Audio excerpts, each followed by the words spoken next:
WooCommerce has an unbelievable appeal in that it's free.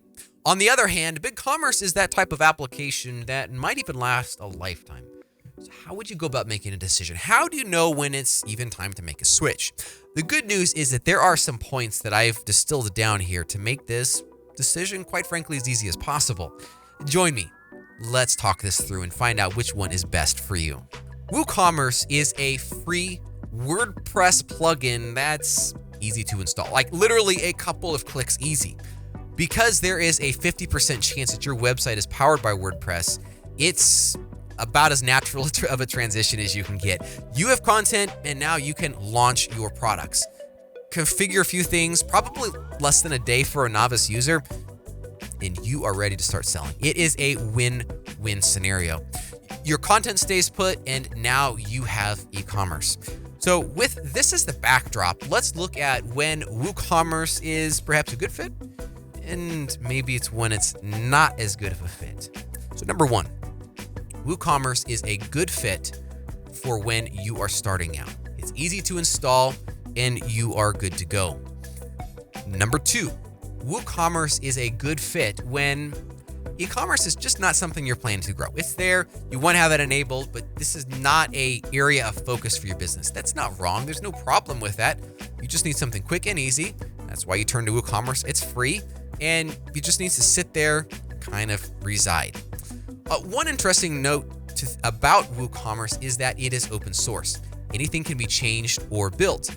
The only considerations would then be timeline or budget. Outside of that, nothing is impossible.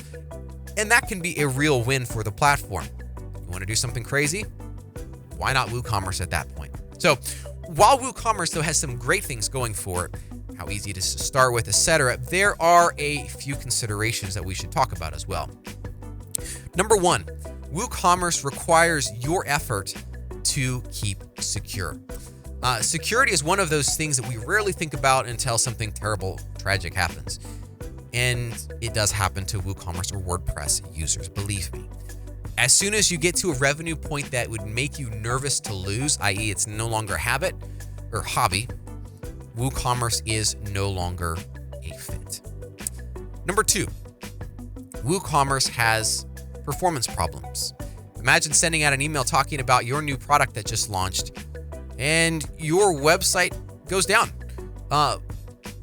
Believe me that I have personally observed this happen myself and been frustrated wanting to purchase from a website and I can't because it's down after a website search or email search.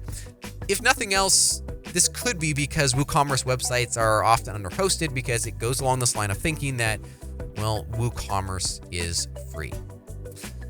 Number three, WooCommerce has a decent set of functionality, but it requires on plugins to do the heavy lifting for many areas of a website. Many of these plugins then are built by kind developers as a hobby, and you know how time goes in life. It's often changes. So then unfortunately, many plugins of these fall out of maintenance. Hackers find these, start exploiting them in mass, and that can be a problem, a security vulnerability. In addition, I find these plugins rarely talk nicely to each other, so you end up with a bit of a hodgepodge solution. So if I may, I'd like to summarize this in a couple of points. First, WooCommerce is not a good fit when you are concerned about losing significant revenue through security or performance problems. It just is what it is. WooCommerce has an inherent cost simply from the fact that you have to keep it updated. It is not a free platform.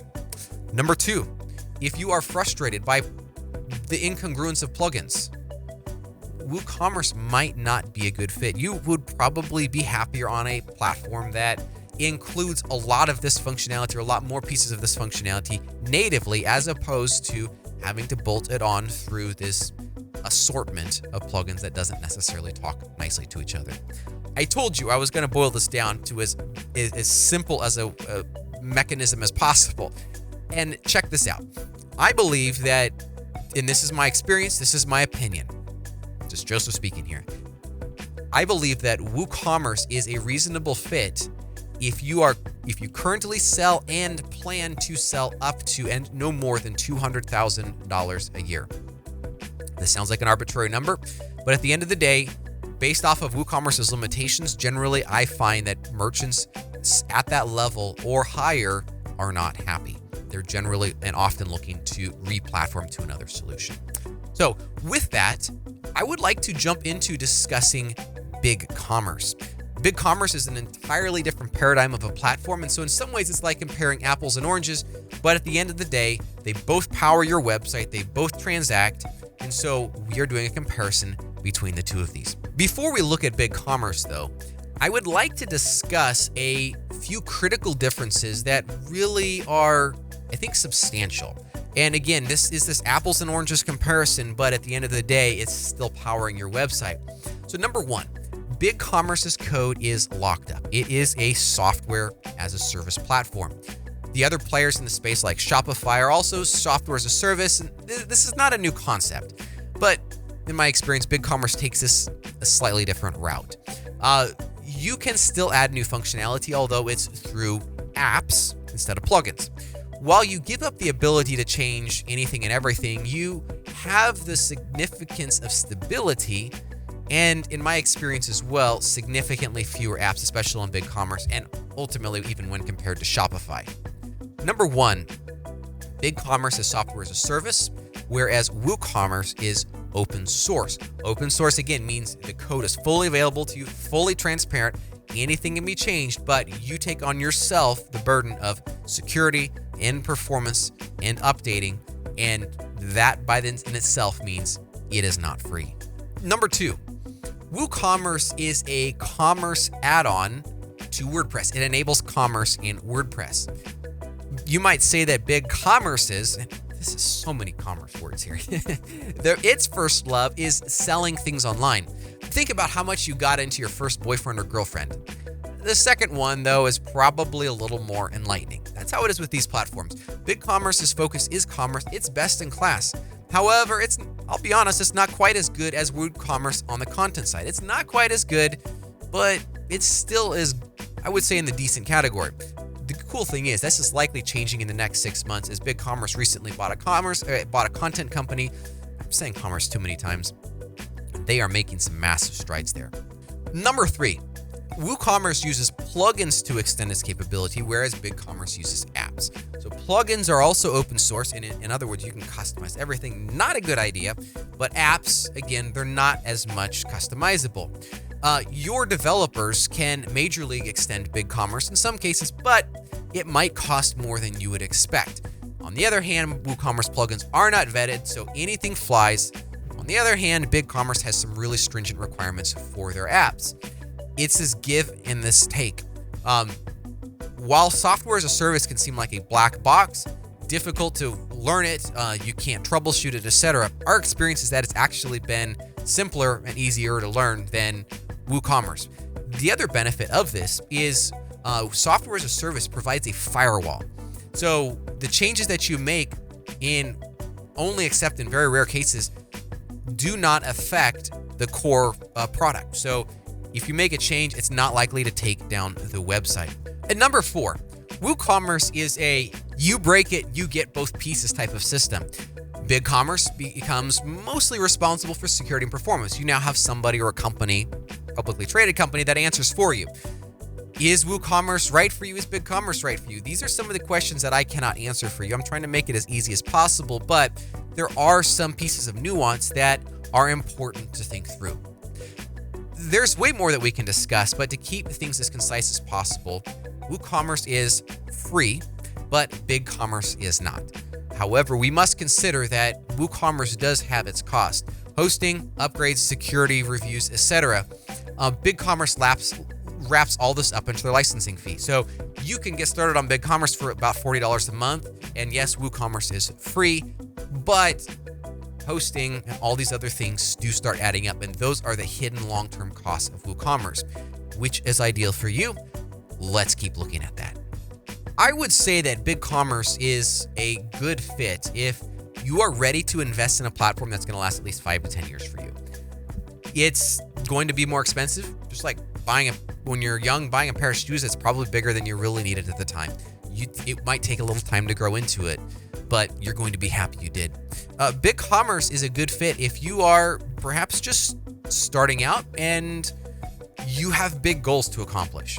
It's this type of thing that warrants a little bit extra investment up front, but at the end of the day, your total cost of ownership is probably going to end up about the same, if not BigCommerce being a little cheaper, because you don't have those ongoing maintenance costs.